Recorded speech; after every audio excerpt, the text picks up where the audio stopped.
our fourth award is the Engagement and Participation Award, which is sponsored by University Archaeology UK. We'd like to invite Vicky Cummins from University Archaeology UK to come to the stage to present the awards, please. Thank you so much, Vicky. The shortlisted candidates for this award are: welcome to the Scottish Crannog Centre. Make some noise.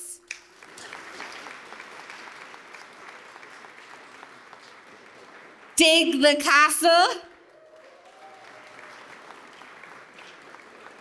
Bryn Celli, the Public Archaeology Project. Diving into the archives of the Earl of Abergavenny.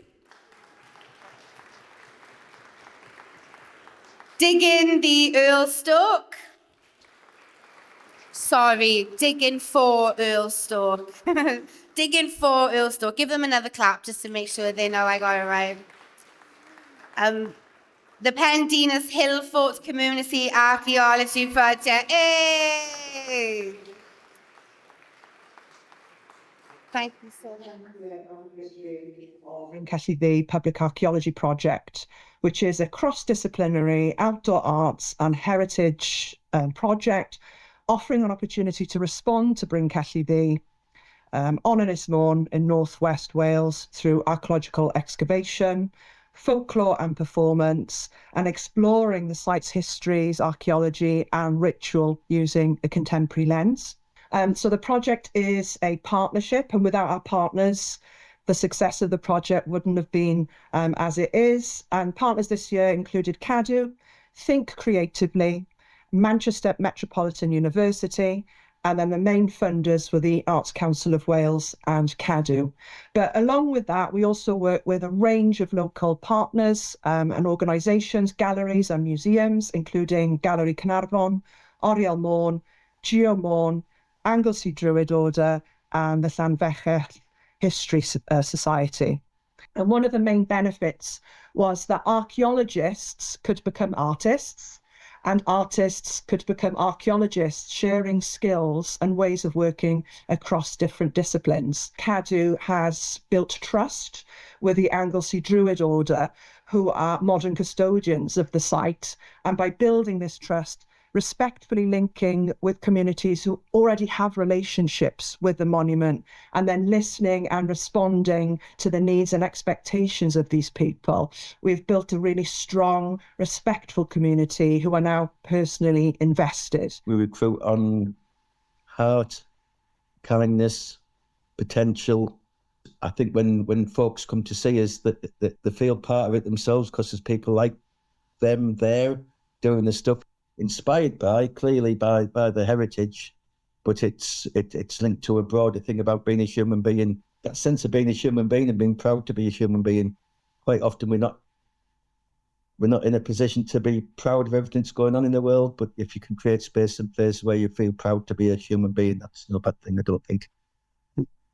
The love and the kindness that people are sharing with each other just washes back over you and makes you realise, or reconnect you to what you're striving to achieve, looking uncertainty in the eye and knowing that you create a space and a place where you can talk about things in a trusting environment, learn together. We learn more every day. One of our lines is the abundance of passion, knowledge and expertise is always on the outside of the organisation. I'm not going to sit there and say we change people's lives and all that stuff. People change their own lives. They just need a space and a place and to be trusted. Well, our project is called Diving into the Digital Archives of the Earl of Abergavenny. And it was a project designed to develop the digital skills among volunteers in this heritage sector. And Portland Museum used the shipwreck artefacts from the Earl of Abergavenny to train volunteers in digital recording techniques and to provide a sort of public access to these artefacts. Part of the ethos has always been with the Portland Museum is to make it freely available. And so all the material that we've ever produced is actually put out on the web for free. We had formal partnerships with the Nautical Archaeology Society, and a firm called MSDS Marine, who provided the training and helped develop a digital manual. The scheduling of the Earl of Abergavenny, due to the efforts of the volunteers, but it's always been about the volunteers, and no museum can survive without having an active and interested volunteers. And the opportunity also to tell the story of the Earl of Abergavenny, very complicated, interesting, challenging story, but to be able to tell the story to a much wider audience. So our project Dig the Castle was part of a sort of heritage regeneration scheme for Great Torrington. It's part of a heritage trail and an information hub website. And the project was kind of the linchpin, big community experience for everybody. And so it's a community excavation on the site of a Norman, Mott and Bailey castle. We had 168 registered adult volunteers and 150 local primary school children. So 2.5 weeks, hundreds of people on site, really, really exciting. So we saw some really, really positive impacts. We saw kids deciding that they were going to go on to do their A-levels. We've got lots of little ones that want to be archaeologists now as well, which is really great. I think the excitement that it's caused in the community and the fact that we've been able to turn this concept of history, heritage and archaeology around from being a burden, something to be worried about if you had a listed building, for example, which you'll see in this little historic community, there's a lot that are, and turn it into a positive, turn it into something that people collectively see as regeneration. So there's now a lot of heritage projects going on in the town. So people are really energized about history and archaeology and really excited about it and what it can do for their town. As a way to sort of get the economy going. Project is called Digging for Earlstoke. And Earlstoke is a HMP prison in the north of Wiltshire. It's a Category C men's prison. And we've been working in there for about 20 months so far, working alongside the men, getting them involved in every single step of the archaeological process. So we did a dig in the grounds of the prison, which was fantastic. But what's important about our project is that we did everything with the men prior to the dig and everything with the men after the dig. If the men can do something in this project, then they absolutely will. And they absolutely have. They've done everything. We found some amazing Mesolithic flints, which was absolutely fantastic. So we did finds washing with them, finds recording. We got our illustrator, Nancy, in. She showed them how to do finds illustration. That led on to a big art project. They've written an article for the British Archaeology magazine. These guys have done a lot and still continue now to do a lot. So it has improved well-being because it's got the men doing something different to their routine. It's given them a purpose. It's given them a reason to get out of their cells every morning. It's given them a focus, something to look forward to, because they were eager and hungry to learn, and they really grasped the opportunity that we presented them with. I think it's been an amazing opportunity for the fellas that have been involved in it, and one that I don't think that they'll forget in a hurry, and certainly one that my colleagues and I who've been involved in the project, we will not forget about it for a very long time either. Well, Pendennis, this is a very loose translation, but it kind of means big citadel.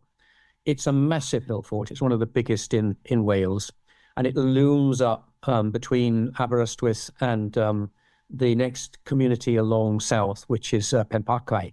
And the objective of the project really was to answer the community's questions about what was the hill fort for, who built it, when, what was life like there, and what can we encourage more people to visit it? Can we bring income into the community through tourism?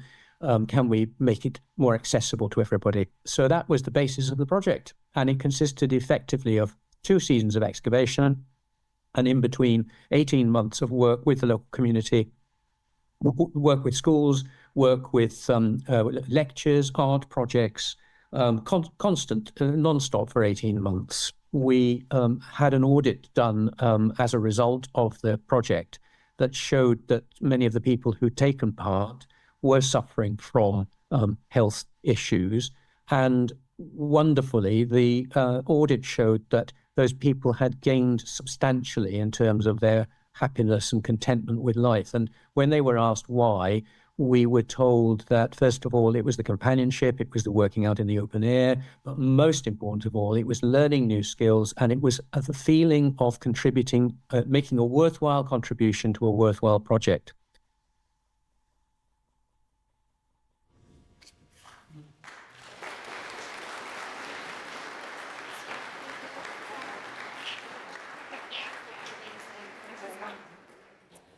So University Archaeology UK advocates for and represents all archaeology departments in the UK. And everyone in this room will appreciate how important it is that we have the next generation of archaeologists going through universities and going on to work in a diverse range of areas, including our own area, but also taking their love of archaeology on into different parts of the world. So I'm delighted that University Archaeology UK is able to sponsor this award.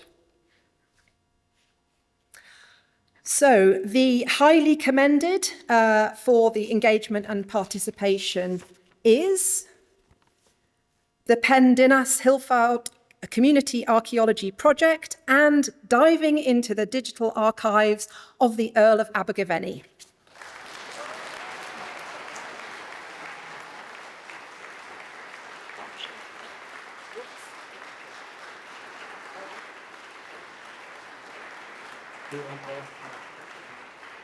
Could you please come up to the stage?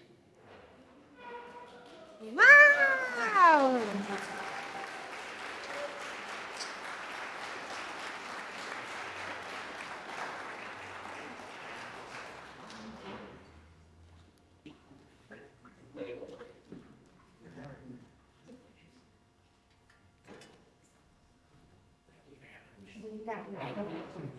Yeah, you bring.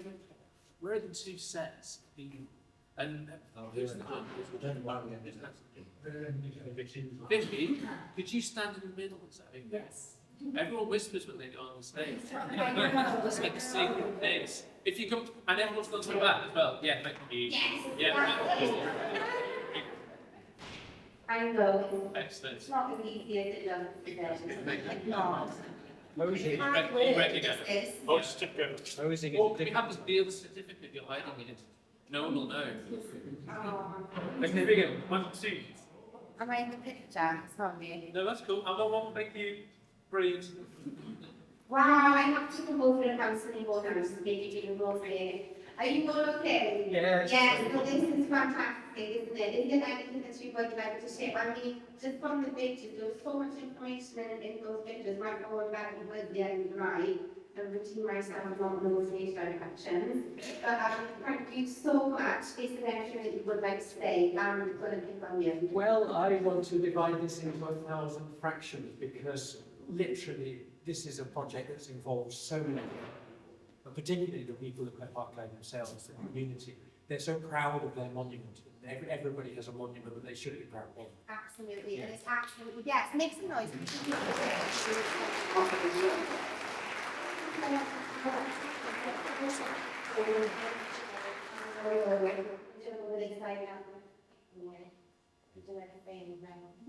like to say thanks to all the volunteers in my project that brought such an exciting story, which really pushed it over and nationally and internationally, go to the back of events over years. And I think what you're both saying is though that it is about actually people, volunteers, the community, this and that, and this magic doesn't happen without people really want to have ownership of it and just being valued in those spaces, taking out time. I think we did that. But I love you all so much. Please make some noise.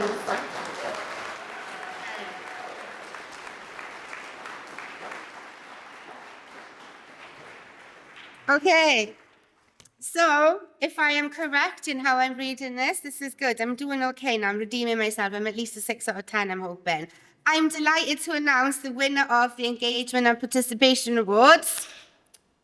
So Vicky's going to do that for you. Vicky's going to do that for me. Go on, Vicky, go on. So I'm delighted to announce the winner of the 2024 An Engagement and Participation Award is the Bryn Celli V Public Archaeology Award.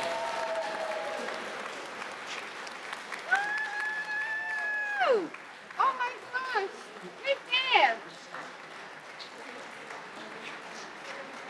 Okay, this is on. This was, they take a photo, don't listen to me a minute. This is, thank you so much. This is so beautiful. This was a fantastic, I'm just losing my bananas a minute. This was a fantastic example of a co-produced project and great efforts were made to engage the participants. It was very well resourced and professionally organised with a range of experiences for participants, which were strongly embedded in the project, with volunteers being heavily involved throughout the creative processes. This is what I wrote down about, I'm not meant to share this till the end, but I'm going to give you a sneak peek. The most fascinating things that you was talking about was the ritual through a contemporary lens, and art is archaeology and archaeology is art. Would you like to say something further on this?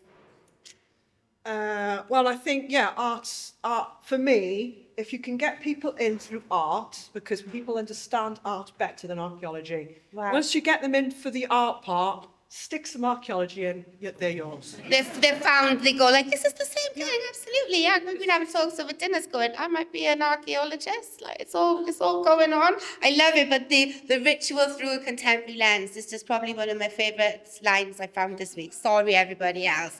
Is there anything else that you would like to say?